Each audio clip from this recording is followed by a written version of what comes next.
सुशांत सिंह राजपूत की करीबी दोस्त भारतीय अदाकारा ने भी खुदकुशी कर ली। भारतीय मीडिया रिपोर्ट्स के मुताबिक उन्होंने मकबूल टीवी शो ये रिश्ता क्या कहना है में संजना का किरदार अदा करके मकबूलियत हासिल की थी। विशाली 1 साल से इंदौर में अपने घर में रह रही थी। विशाली ठाकुर की लाश को पुलिस ने पोस्टमार्टम के लिए अस्पताल भेज दिया, जबकि पुलिस को जाए हादसा से एक नोट भी मिला है। इस रिश्ता क्या कहना है कि अदाकारा के अलावा विशाली ने ससुराल समर का, लाल इश्क और सुपरस्टार जैसे कई सीरियल्स में काम किया है। उन्होंने अपने करियर का आगाज बतौर एंकर किया। उनका ताल्लुक मध्य प्रदेश के एजेंट से है। वाज़ेह रहे कि विशाली ठाकुर अदाकार सुशांत सिंह राजपूत की करीबी दोस्त भी थी, जिन्होंने 2 साल कबल खुदकुशी कर ली थी। भारतीय अदाकारा की खुदकुशी विशाली ठाकुर कब और किससे शादी करने वाली थी, अदाकारा की सहेली ने एक और इंकिशाफ कर दिया है। नाज़रीन, भारतीय टेलीविजन की मारूफ अदाकारा विशाली ठाकुर की खुदकुशी ने इंडस्ट्री को हिला कर रख दिया है, जबकि पुलिस केस की छानबीन करने में लगी हुई है। ताहम इस दौरान एक इंकिशाफ ये भी हुआ है कि अदाकारा इस साल के आखिर में शादी करने जा रही थी और उन्होंने अपने लिए दूल्हा भी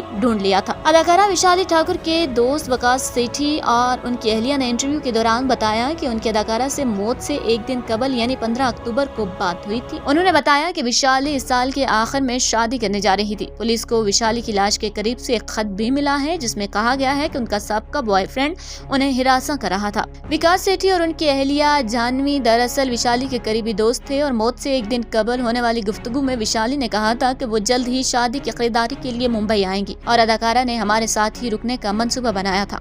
विकास की अहलिया ने बताया कि विशाली ने आखिरी गुफ्तगू में कहा कि हम सब बच्चों को लेकर घूमने भी जाएंगे। अदाकारा ने हमें मितेश से मुतालिक 5 महीने कबल बताया था, जिस पर मैंने उससे बातचीत भी की और वो मुझे बहुत नरम मिजाज का मालूम हुआ। वो जल्द ही शादी करने वाले थे। विशाली और मितेश के अहले खाना जल्द ही शादी की तारीख फाइनल करने वाले थे और जब मैंने आखिरी बार होने वाली गुफ्तगू में उससे शादी के बारे में पूछा तो विशाली ने कहा कि सब मस्त चल रहा है, लेकिन जब हमें मालूम हुआ कि उसने खुदकुशी कर ली है तो हमने इस खबर को जाली करार दिया और मैंने वकास से कहा कि आप विशाली को फोन करें, लेकिन किसी ने फोन नहीं उठाया। फिर विशाली के वालिद ने हमें इस अफसोसनाक खबर के बारे में बताया।